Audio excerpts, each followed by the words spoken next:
This week on MiniTube, I wanted to make a food that has special memories for me, and that food is Nachos by Zorba's Restaurant in Pelican Lake, Minnesota. My husband's family has a little lake place in northern Minnesota, and so this food is something we eat after a day in the sun or on the water, and we followed up with some huge pizzas and a couple of strawberry daiquiris, and it just brings back a lot of happy memories for me. MiniTube, settle down and watch MiniTube. Here are the nachos we are shooting for, and oh, do they look so good.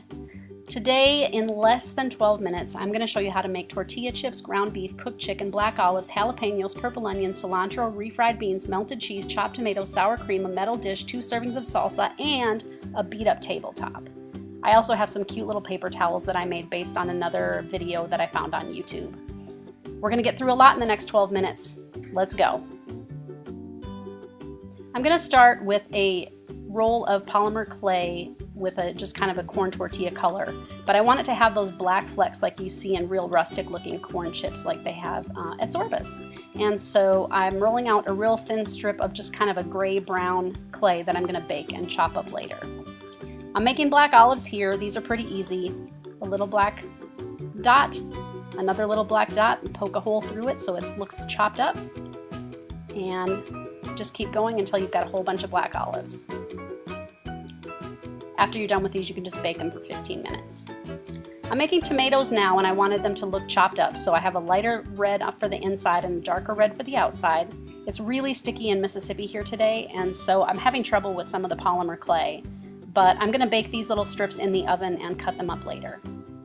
This is gonna be my jalapeno log, and I made a light green for the center and a dark olive green for the outside, and this is just a really simple cane. I'm going to roll it thin and then put it in the fridge, and maybe that'll help me cut it up and shape it later.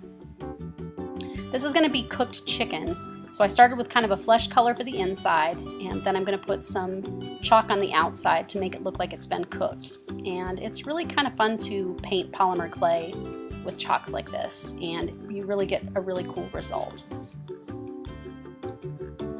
I'm texturing it, putting some texture on there now with the toothbrush and cutting up the chicken and even adding a little bit of texture to the inside of the chicken. It's a lot of detail for something that's going to kind of end up all in a big pile, but I think when you put a lot of detail into each individual part, the overall project ends up looking a lot more realistic. This is making the ground beef. You saw it in the previous little clip. It's very easy. I'm just using a ball tool and scraping off pieces of dark kind of chocolate brown clay into just scrappy looking little pieces onto a piece of paper. And I'll put that in the oven and bake it for just a little bit. These are such little pieces, they don't really need to be in the oven for very long.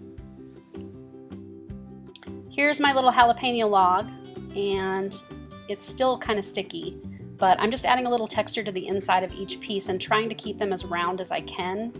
It is tricky. I'm still trying to get the hang of this polymer clay thing. This is the purple onion, which to me, this is one of the best ingredients on the nachos. It's not something that a lot of restaurants put on there, but I think it adds a lot of flavor.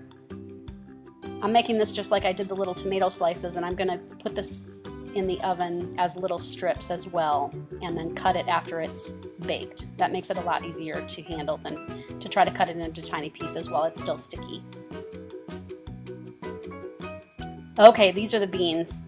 I don't know why, but I really like making little balls of things. Last week, I made blackberries, and that was super fun. I made green peas, and that was super fun. You just get enough clay that you can barely even feel it in your fingers and roll it and squish it a little bit, and you've got a tiny little bean. And these are going to go in refried bean kind of paste, so you're not even really going to see them that much, but again, I think miniatures, it's all in the details, and if you can get the details right, your overall project will look fantastic. These are the little black strips that I rolled out at the beginning of the video here, and these are going to go in the corn tortillas. And so I chopped them up, and then I chopped and chopped and chopped, so they're almost like pepper. And then I'm going to kind of smush them into the corn tortilla colored clay and run it through my roller. I put it on the number 2 setting so it would be pretty thin, but not so thin that it just wouldn't, come up off my glass. gonna paint it with some chalk pastels. Again, you can kind of choose the colors that you like. I just wanted the chips to look a little bit toasted and have a little bit more of a kind of yellow-orange color to them. I'm doing the front and the back side, and I'm gonna texture the clay with toothbrush too, just to add that extra level of detail. I made chips last night too, and they were a little bit of a different color. I rolled them a little bit thinner, and I ended up adding them to this plate of nachos just because I needed a lot more chips than I thought I did. Cutting them up and doing this one by one. I am speeding up all of these clips, and so some of these are, 2 to 4 times faster than I accomplish these things in real life. I didn't want you guys to get bored while I'm doing all of this crazy little detail work. But I'm pinching each chip as I make it so it looks like it's, a little bit bendy. I'm going to make a little tray out of a wood circle and a piece of thick paper and some glue.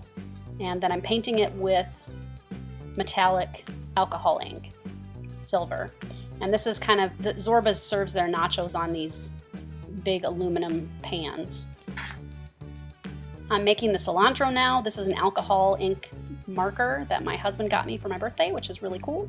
Coloring both sides of a piece of tracing paper. And then I'm cutting out tiny little pieces of the paper and kind of crinkling it up and ruffling the edges so it looks a little bit more like cilantro. Again, it's all in the details, and you can see my fingers are green. I'm gonna slow things down here a little bit because isn't that just like the prettiest, coolest thing you ever saw? Everything's all chopped up and ready to go on the nachos. And at this point, I was pretty sure things were gonna either turn out great or I was gonna make a mess of everything. All right, let's get back at it. We're gonna make some melty cheese. And of course, if you're having nachos, you gotta have cheese. So I'm using translucent liquid Sculpting, and I used a little bit of white clay, or maybe it was translucent, and I'm adding a little bit of yellow to make it look like cheese. They use a Colby Jack cheese, so it's kind of white and yellow. And then I'm making the refried bean paste. And you just kind of adjust with chalks the color until you get things to just the right color for you. I added green, and for some reason that made it the right color for me. This next part I'm slowing down too because this makes me so happy. These tiny little beans and the tiny little refried bean paste. And I'm gonna mix it up, and you won't even really see them, but you know they're there. You know they're there. And that's why it's awesome. Now you can see like the actual paste that I work. And I'll make you guys sit through this all the time. Refried beans! Okay, so this is where things got tricky. Working with all these little ingredients and trying to get them to stay put made me just about crazy. So you put a little bit of TLS in, put some chips down, bake it. Put some cheese and beans on, and some more chips, and bake it. And basically I kept adding things and baking and adding things and baking and adding things and baking. And so it was a very lengthy process to get all the layers put together, much longer than if I had actually made real nachos.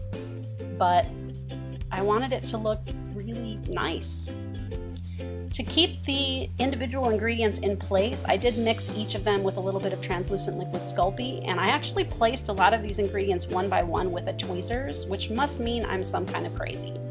They're looking pretty good at this point, and so I wanted to add the sour cream balls, and they use a little scooper and put these little sour cream balls on the top.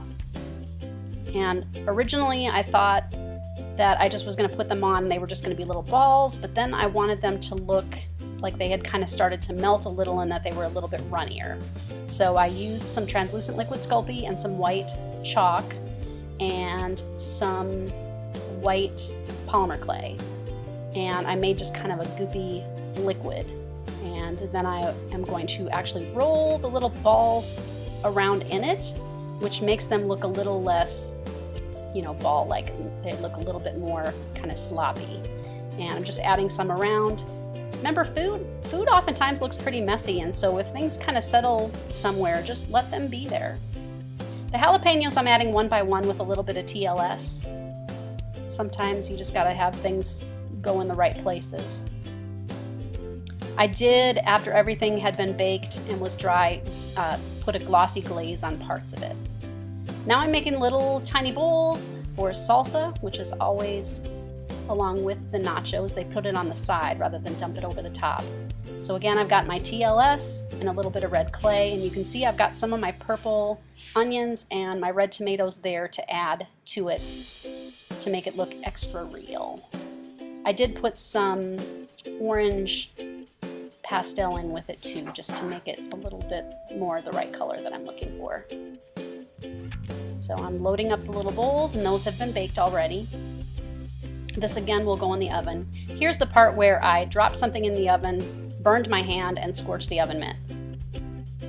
And that little board that you saw earlier, I had painted for something else and decided not to use it.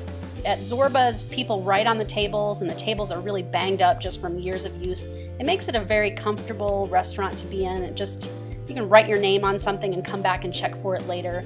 And so I really had fun just kind of jabbing and stabbing and using markers and really scuffing things up. I put my family's names all on this board, and you can see here I'm writing that Teresa loves Steve, and I put my son's names on there too. It's a way to make a project a little bit more personal for you, and I think it turned out really cute, and it really captures the essence of the restaurant. Here are the nachos. I added a roll of paper towels. There's a nickel for scale. A lot of times they just have a roll of paper towels sitting there that you can wipe your face and your hands with. It's a real comfortable place that you can attend in your flip-flops and your swimsuit if you like. And like I said, this food just brings back a lot of great memories for me. I hope you enjoyed watching me make it. If you liked this, don't forget to click like and subscribe. Leave a comment or make suggestions about other things you'd like to see me make. Thanks for hanging out with me. I had a great time making this, and I hope you had fun watching it. Bye-bye!